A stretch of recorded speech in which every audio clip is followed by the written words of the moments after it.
Lieutenant Colonel Adnan. Adnan? Adnan. Adnan. Yeah. Okay. Yeah. I just want to make sure I understand. Yeah. So how did that,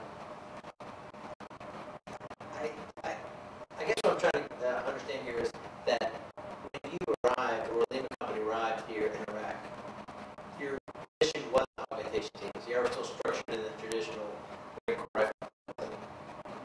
Why did that change occur, and how did you deal with it? Basically, the first of the augment teams happened.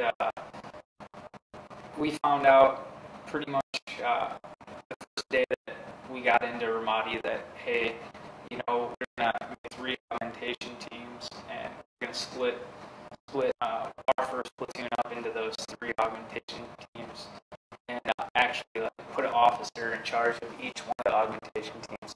And it was a little of a shock. For the most part, people, Marines weren't too like were okay with the situation because it was only 1 platoon. But as deployment went on, we ended up with 7 augmentation teams, and they further got pretty much the whole company by the end of the deployment got all split up. So you started out with 3. So that's about what, 30 Marines? Yeah, around 30 to 35 Marines. Some augmentation teams had 11 or 12, but over 12. And the joint station you were attached to, which one was that? What was the name of it? I was attached to JSS Thaylot. Thaylot. And what time of deployment was Thaylot open? Thaylot was open the first week of August. Okay, first week of August. Mm-hmm. And what were you doing in the company? What was your? I was just an S2 rep. I'm sorry. What was S2? S2 is intelligence. Basically, I was in charge of reporting all the debriefs, all the daily insums to the battalion. Basically, our job was to paint a picture for the battalion of what Lima Company was doing on a day-to-day basis. If somebody found a cache, we'd write a storyboard.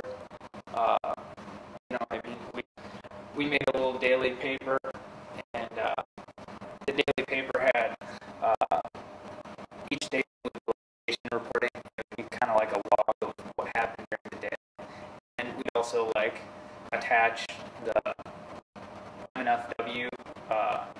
What was it? MNFW? Yeah. Multinational Force West. Okay, just kind of all Yes. the Americans and Iraqi forces in Anbar. Yes, basically an Anbar, and we just get that information out so the stations could see what's happening in Fallujah, what's happening,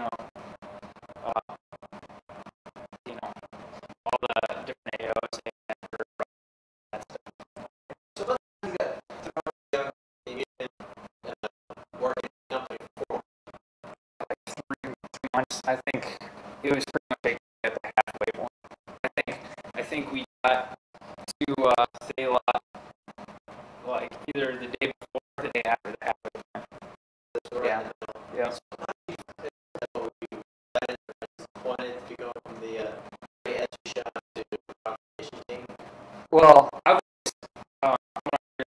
always been in yes, so I've always been in a rifle platoon, and this deployment was the first time I was ever taken out of that. So I was kind of happy to go back to a more platoon type setting or with guys, because when I was in S2 before, it was me and other guys, and we were working together, but any Marine will it's all platoon experience, bonding along with your platoon and the guys who serve. And so when you went to audition, you were kind of be kind of back into that team setting. Well, once you got to the front, I mean, did it kind of perhaps it wasn't going to be working with the Marines as much as working with the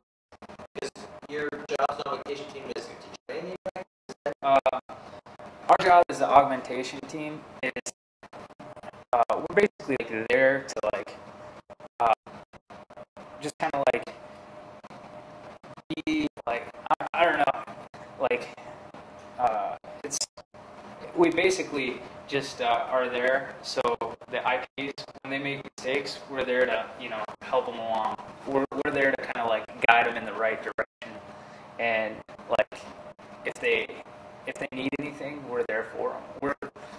We're basically just there to help them do their jobs or anything. We're just there to train them and get them up to speed. We want them to be a fully functional police station. So, yeah, I don't know what other way to describe it. Well, I talked to